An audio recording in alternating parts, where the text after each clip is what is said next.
An evening at the Gilded Spoon. Characters. A software developer in his late 20s, with a keen interest in the science of cooking. A freelance graphic designer in her late 20s, who has traveled extensively and loves exploring new cultures through food. Setting. The Gilded Spoon, a stylish and warmly lit restaurant known for its modern European cuisine. The gentle clinking of cutlery and the low hum of conversations create a sophisticated yet relaxed atmosphere. The scene opens with Liam sitting at a table for two near a window overlooking a bustling city street.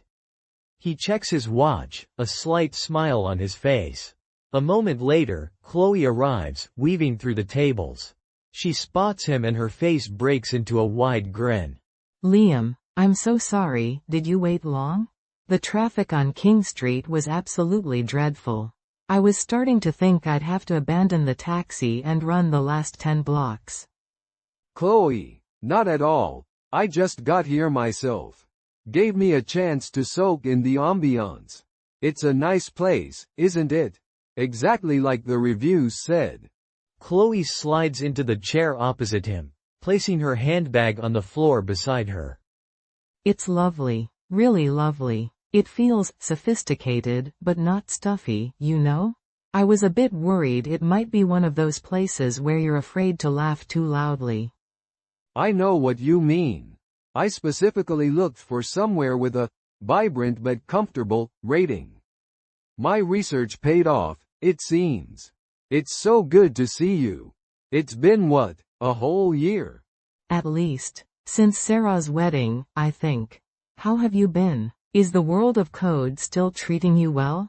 Are you the new tech billionaire I should be flattering for investment funds? Liam laughs, shaking his head. Hardly. It's been busy. We launched a new project management app a few months ago, so the lead up to that was intense. Long hours, too much coffee, the usual stuff. But things are calmer now.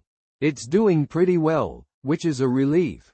How about you? Your Instagram stories look like a permanent world tour. Last I saw, you were in Lisbon. Oh, Lisbon was a dream. The project was for a new boutique hotel chain. I was designing their whole brand identity. It was fantastic, but honestly, half the reason I took the job was for the food. The pastéis de nata are on another level entirely.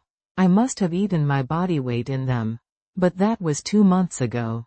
Since then, it's been mostly chasing invoices from my desk at home. A waiter, dressed in a crisp white shirt and black apron, approaches the table with a smile. Good evening. Welcome to the Gilded Spoon. Can I get you started with some water for the table? Still or sparkling? Sparkling for me, please. Just still for me, thank you. Of course. And here are our menus. My name is Thomas, and I'll be looking after you this evening. Please take your time. I'll be back in a few moments to take your drink orders. The waiter places 2 large, cardstock menus on the table and departs. Thank you, Thomas. Wow, this menu feels substantial. I love the design of it, actually. The font, the spacing, it's very elegant. Liam is already studying the menu with intense focus, his brows slightly furrowed. I was just looking at the online version earlier. They've changed a few items. That's a good sign. It means the chef is working with seasonal ingredients. I'm intrigued by the seared scallops with black pudding and cauliflower puree. It sounds like a bold combination. Ooh, that does sound interesting. My eyes went straight to the burrata with grilled peaches and prosciutto.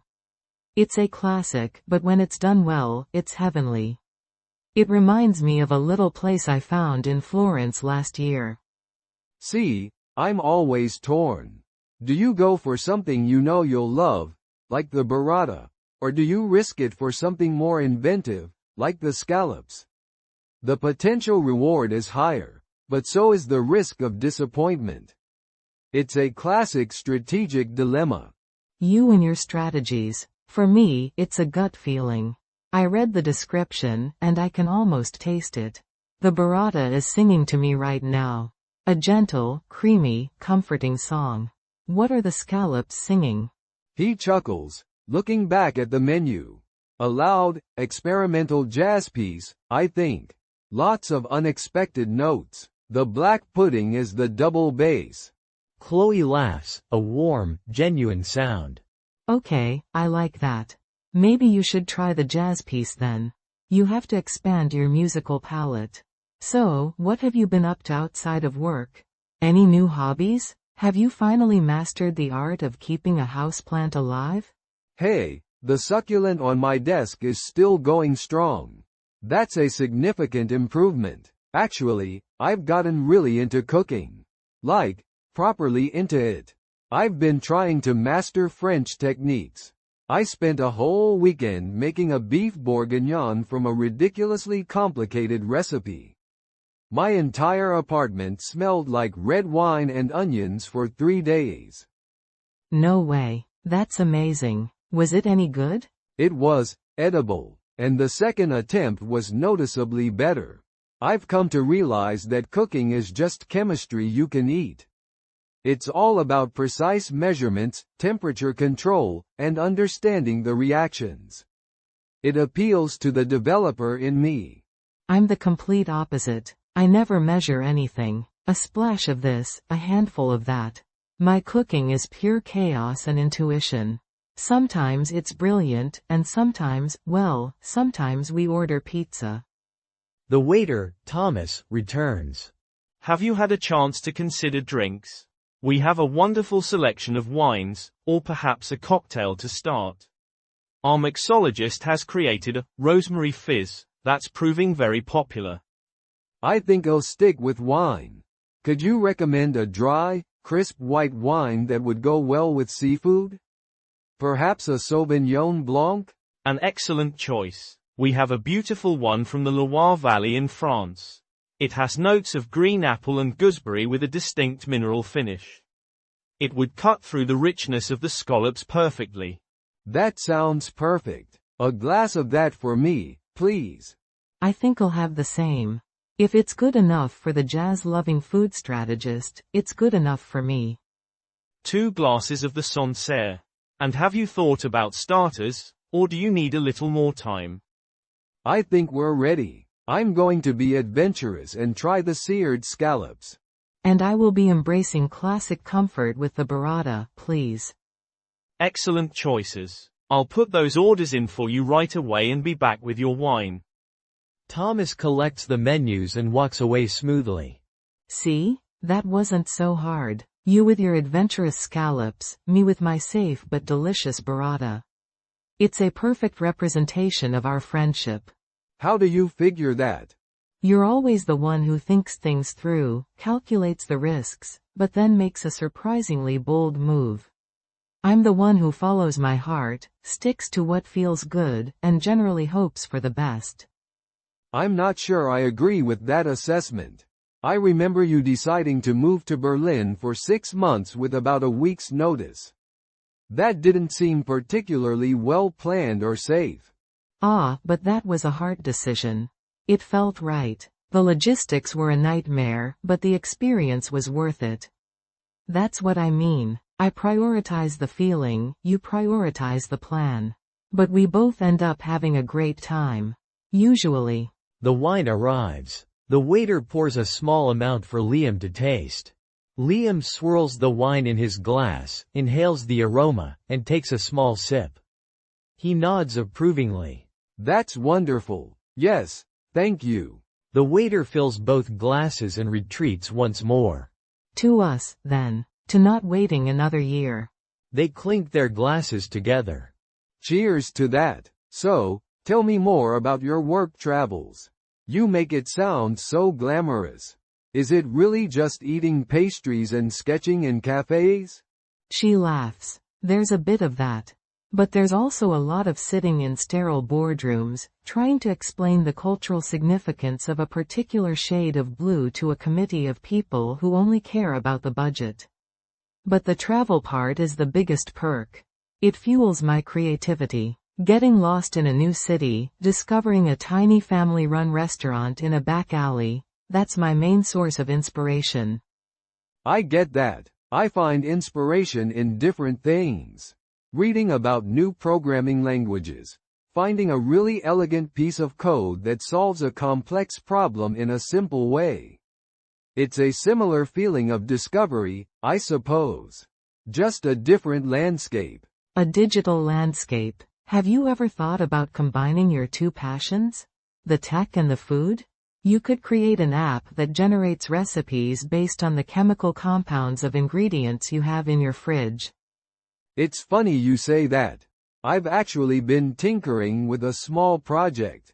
It's an app to help people perfect their steak cooking technique.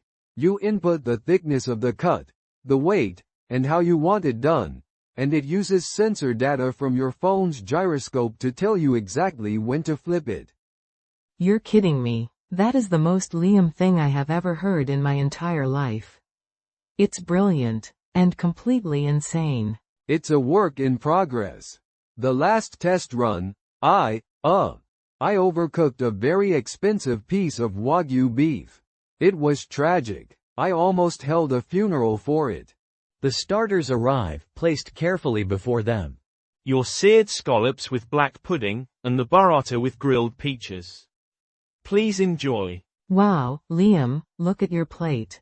It's like a piece of art. The plating is exquisite. Liam's dish is arranged with surgical precision. 3 perfectly seared scallops sit atop dark circles of black pudding, with swirls of white cauliflower puree connecting them. Yours looks incredible too. The colors are amazing. The vibrant green from the basil against the orange of the peaches. Chloe's burrata is a creamy white mound, drizzled with golden olive oil and balsamic glaze, nestled amongst bright slices of grilled peach, deep red prosciutto, and fresh basil leaves. Right, enough admiring. Time for the verdict.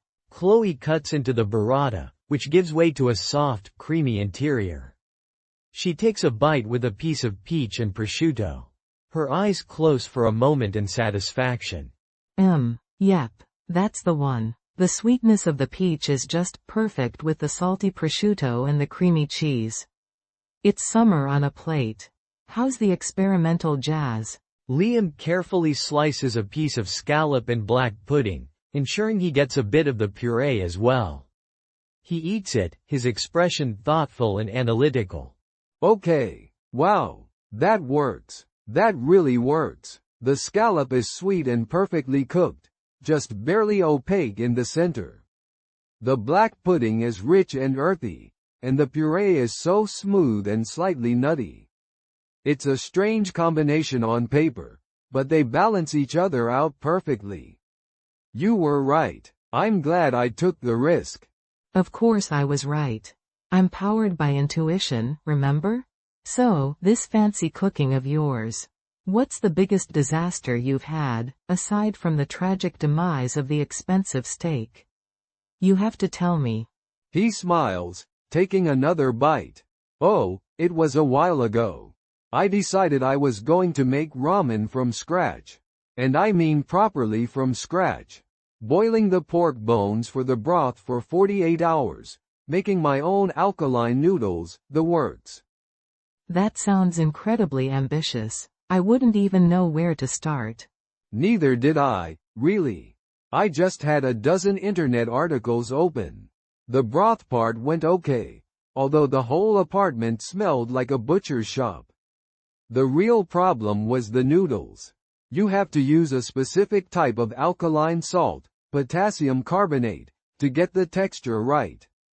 I couldn't find it anywhere, so I read online that you can make a substitute by baking baking soda in the oven. That sounds like very dodgy science. It is very dodgy science. I must have gotten the measurements wrong. The dough was difficult. It was incredibly stiff. I was kneading it and it felt like fighting a brick. Then, when I finally rolled it out and cooked it, the noodles had this bizarrely soapy aftertaste. Oh no. It was awful. I'd spent 2 days creating this beautiful, rich, complex pork broth. The pork belly was meltingly tender. The soft-boiled eggs were marinated to perfection. And it was all ruined by noodles that tasted like a bar of soap. I was so defeated. Chloe is laughing so hard she has to put her fork down. I'm sorry, I'm not laughing at your pain. I'm just picturing your face, after all that work, tasting soap noodles. It was a character-building experience. It taught me a valuable lesson. Sometimes, it's okay to just buy the packet noodles. Authenticity isn't always worth it if the result is inedible. That's a very good point. I had a similar experience in Thailand. I signed up for this authentic cooking class that was held in a very rural village. It was fascinating, but part of the authenticity was grinding our own curry paste in a giant stone mortar and pestle. It took over an hour of intense, sweaty work in 35-degree heat. My arms felt like they were going to fall off. But was the curry amazing? It was. It was probably the best green curry I've ever had. But would I do it again? Absolutely not. I have a newfound and profound respect for anyone who sells pre-made curry paste. It's a gift to humanity. So we agree. A certain level of compromise is essential for a happy life. And for good food. Exactly. It's about the balance. Knowing when to put in the effort, and when to open a jar. They finish their starters, their conversation flowing easily. The waiter clears their plates. I hope you enjoyed your first course. Your mains shouldn't be long at all. Another glass of wine, perhaps? Yes, please. This is excellent. I'll have another as well, thank you. The waiter nods and leaves to fetch the wine. You know, this is really nice, Liam. It feels like no time has passed. I know. It's easy. I was thinking on the way here about how some friendships need constant maintenance, like a delicate garden. And others are more like cactuses. You can forget to water them for a year, and when you come back, they're just fine. Are you calling our friendship a cactus? A beautiful, low-maintenance cactus, yes. I think I'm okay with that. So, what did you order for your main? You were studying that part of the menu so intensely I thought you were going to try and hack it. I went for the duck confit with a cherry sauce and dauphinoise potatoes. It's a true classic of French cuisine. A real test of a chef's technical skill. The duck leg is slow cooked in its own fat. If it's done right, the skin should be incredibly crispy and the meat should just fall off the bone. That sounds divine. My kind of comfort food. I almost chose that. But then I saw the pan-seared cod with chorizo and a butter bean stew. It just sounded so hearty and flavorful. I'm a sucker for anything with chorizo in it. That smoky, spicy kick. Good choice. That will work well with this wine, too. It's interesting how our choices reflect our conversation. I went for the traditional, technical challenge, and you went for the hearty, flavorful, slightly rustic option. The head and the heart again. Maybe we should have a food blog. The strategist and the intuitionist. We could review restaurants from our two completely different perspectives. I'm not sure the world is ready for that. Have you seen some of those food bloggers? I follow one, The Culinary Critic, and his reviews are practically academic papers. He'll write 1,000 words on the molecular structure of a foam. Ah, I think I know who you mean. Is he the one with the severe-looking glasses who always looks slightly disappointed in everything? I can't stand him. He's so pretentious. Food is meant to be enjoyed, not dissected like a lab specimen. He takes all the joy out of it. See, I disagree. I love his detail. He teaches you why something works or doesn't. He talks about the Maillard reaction on a steak crust, or the way acid cuts through fat. It helps me understand the craft behind the dish. I find his approach fascinating. I find it soulless. I read one of his reviews of a taqueria I love, a little place that makes the most incredible al pastor tacos. The family that runs it has been using the same recipe for generations. And this guy spent the whole review complaining that the tortilla wasn't perfectly circular and that the cilantro wasn't chopped to a uniform size. He completely missed the point. He missed the heart of the place. I see your point, but I also see his. He's judging it from a perspective of pure technical execution. Maybe the taste was good, but he's looking for perfection in every aspect. It's a different standard. It doesn't invalidate your experience. But it tries to. People read that and think, oh, I shouldn't go there, it's not technically perfect. It ignores the fact that food is about culture, and history, and love. Not just angles and knife cuts. The main courses arrive, interrupting their debate. The dishes are beautiful. The duck confit for you, sir. And the pan-seared cod for you, madam. Be careful, the plates are quite hot. Can I get you anything else?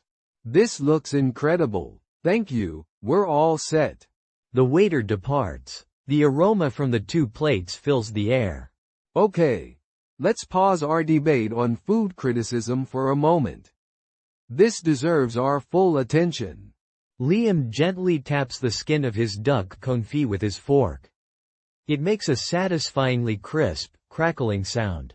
Oh, listen to that. That's the sound of success. He takes a bite. The meat is tender and rich, the skin shatteringly crisp. The sweet and sour cherry sauce cuts through the fat perfectly. He gestures with his fork. This is technically flawless and delicious. The critic in me and the diner in me are both very happy. How's the cod? Chloe has already taken a few bites, her expression one of pure enjoyment. This is phenomenal. The cod is so flaky and moist, and the skin is perfectly crisp. But the stew, oh, the stew. It's so rich and smoky from the chorizo, and the butter beans are so creamy. It's like a warm hug in a bowl. This is what I'm talking about. This dish has soul. I don't care if the beans are all different sizes. He smiles. I concede that this dish almost certainly has a soul. You're right, of course. There's room for both viewpoints. You can appreciate the technical mastery of a dish, like my duck, and also the soulful, comforting nature of a dish like yours. A great restaurant should be able to do both. Exactly. I'm glad we can agree on that. I was worried I'd have to denounce you as a soulless food robot. And I was worried I'd have to dismiss you as a culinary anarchist who doesn't appreciate discipline. Never. I appreciate discipline. I just think it should be the servant of flavor, not the master. So, now that we've solved the great philosophical debates of gastronomy, what's next for you? Any big plans now that your project has launched? Any trips planned to find more soapy noodles? Very funny. I'm actually thinking of taking a trip to San Sebastián in Spain. I've read so much about the food scene there. It seems to have the highest concentration of Michelin-starred restaurants in the world. It's like a pilgrimage for people who love food. Oh, you would love it.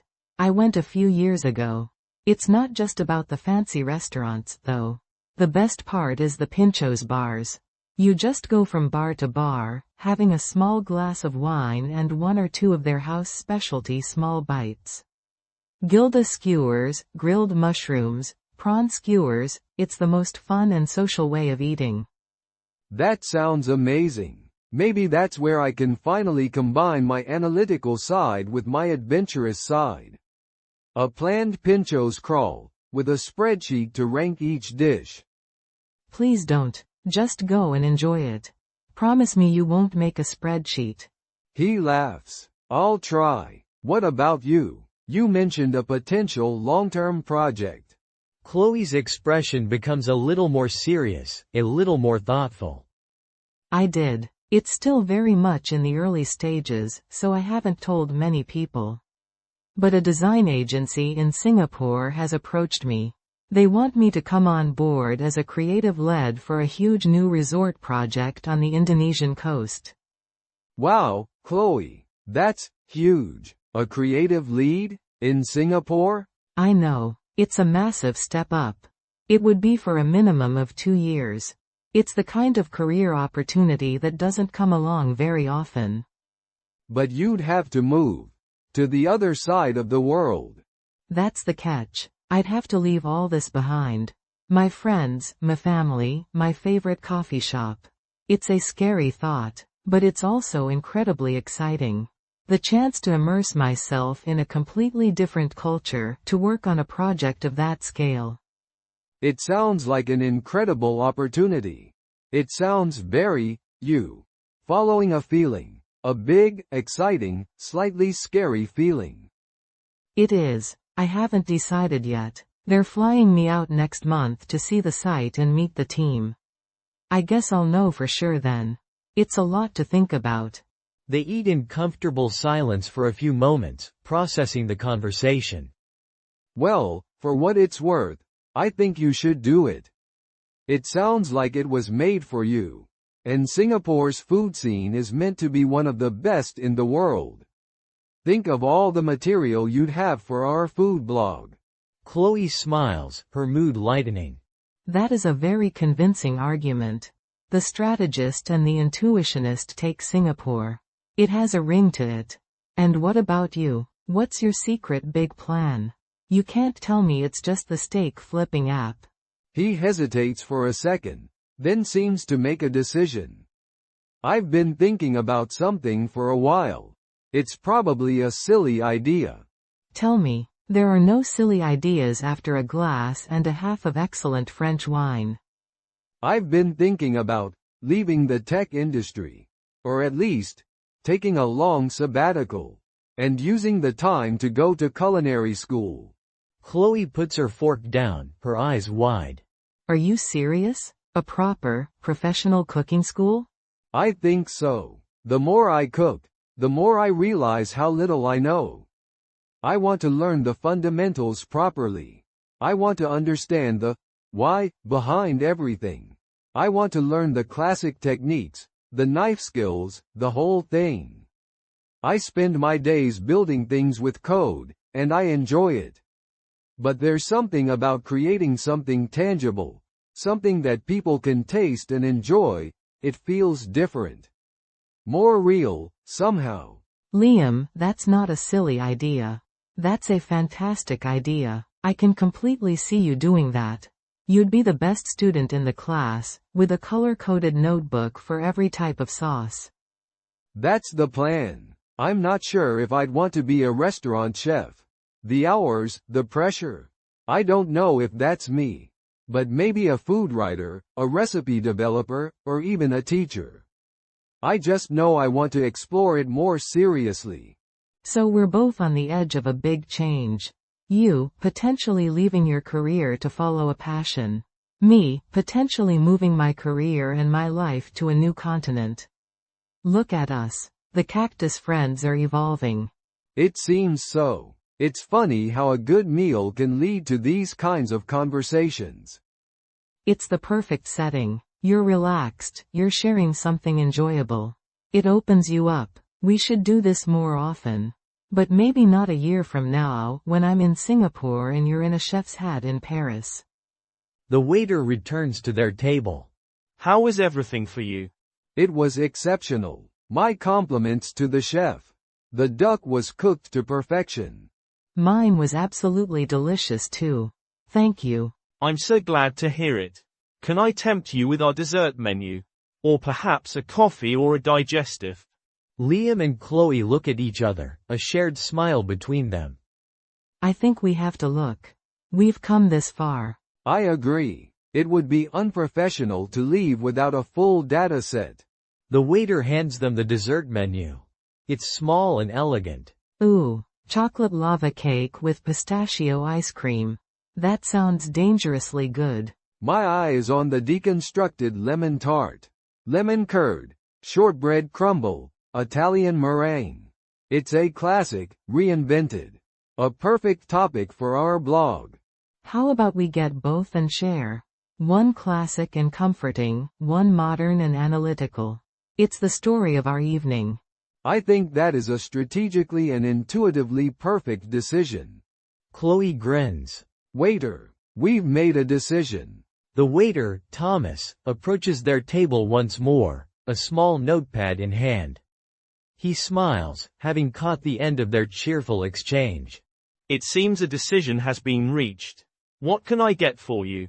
Yes, we've decided to conduct a comparative analysis.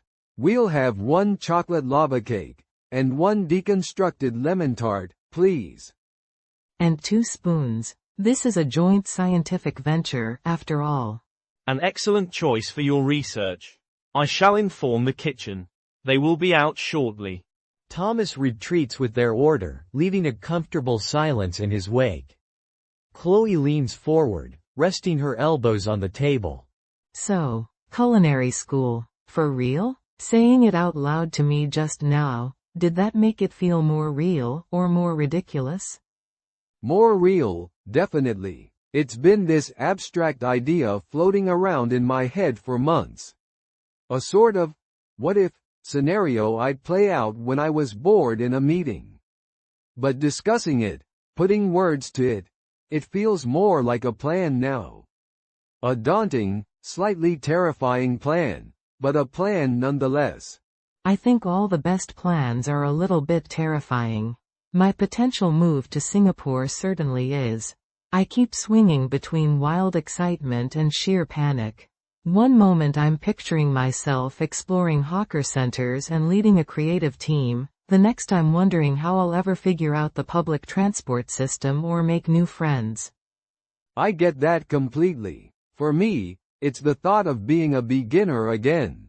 A complete novice. In my job now, I'm competent. I'm respected for what I know. The idea of walking into a kitchen where I'm the least experienced person in the room, being told my carrot chopping technique is all wrong. It's a big hit to the ego in advance. But isn't that also the exciting part? To be completely open to learning something new? To have no ego? I haven't felt that way since I was a junior designer, and honestly, I miss it sometimes. The freedom of not knowing everything.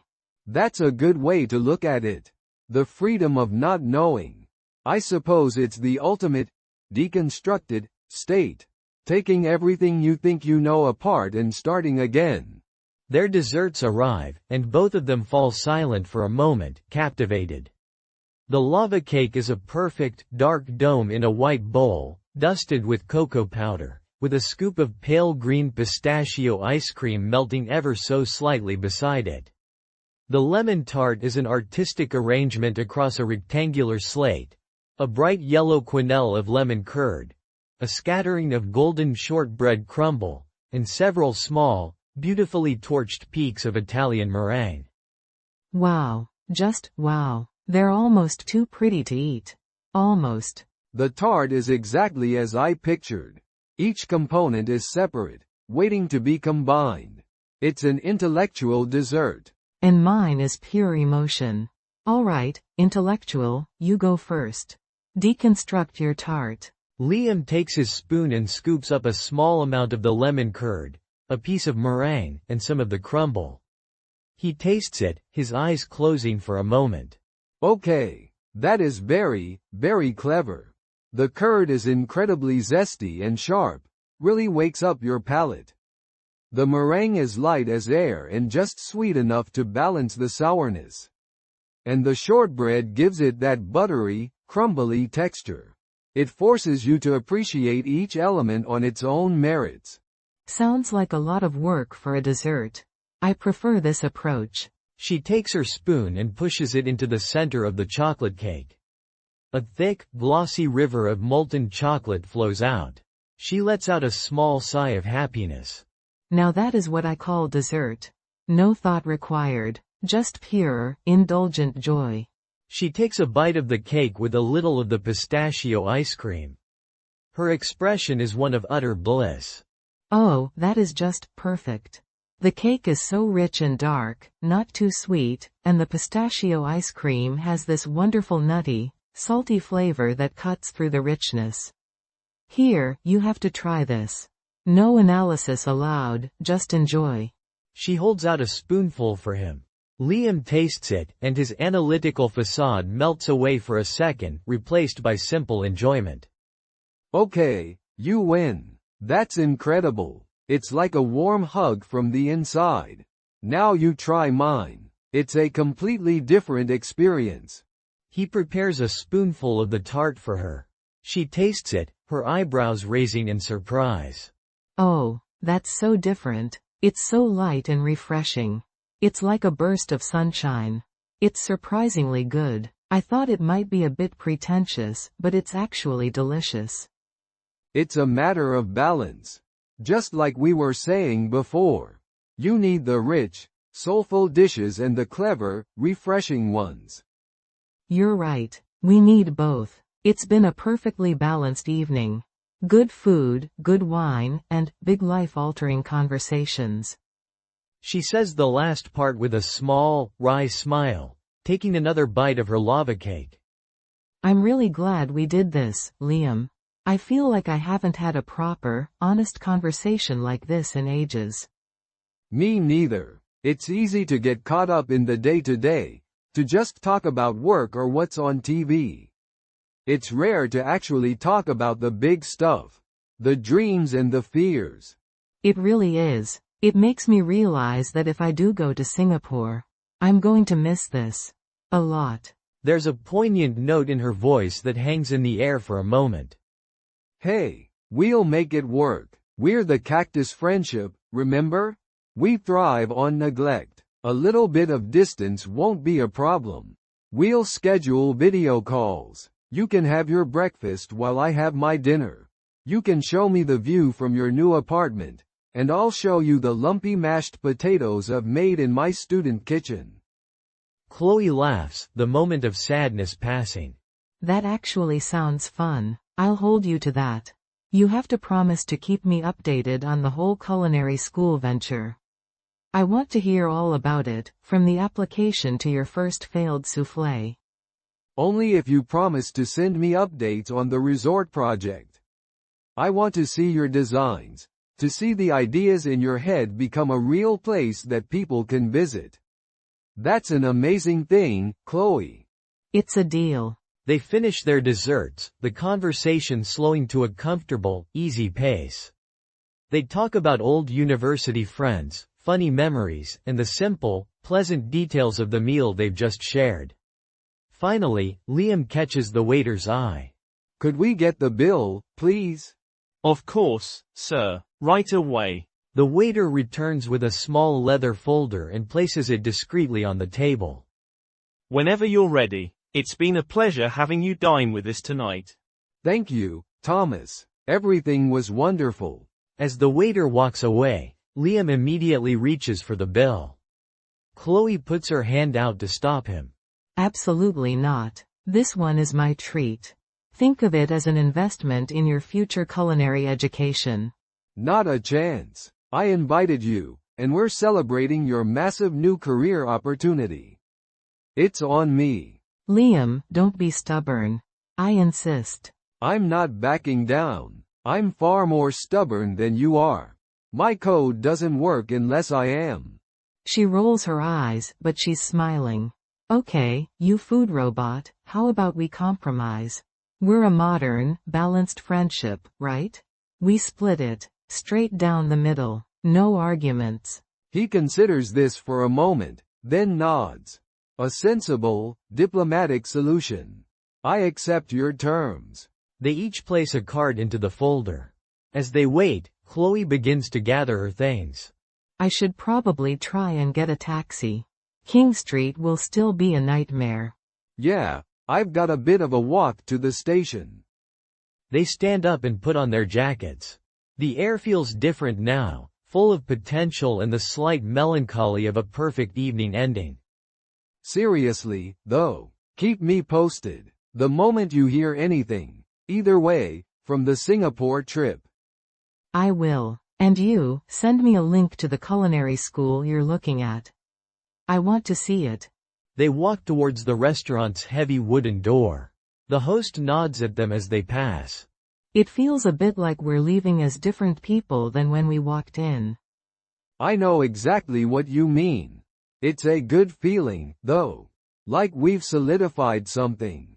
They push the door open and step out into the cool night air.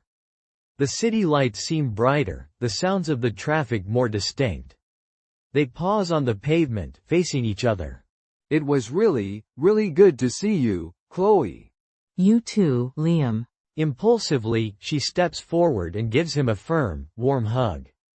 It lasts for a few seconds longer than a casual friendly hug. Don't be a stranger, okay? No matter what happens. Never. You're my favorite cactus. She laughs and pulls away, her eyes bright. Good. Now go home and research your cooking schools. I'm going to go find a taxi and dream of chocolate lava cake. Good night, Chloe. Good night, Liam. She gives him one last wave and turns, heading down the street towards the brighter lights of the main road. Liam watches her go for a moment, a thoughtful expression on his face. Then, he turns and begins his walk in the opposite direction, disappearing into the hum of the city night, his mind already full of sauces and sautés, plans and possibilities.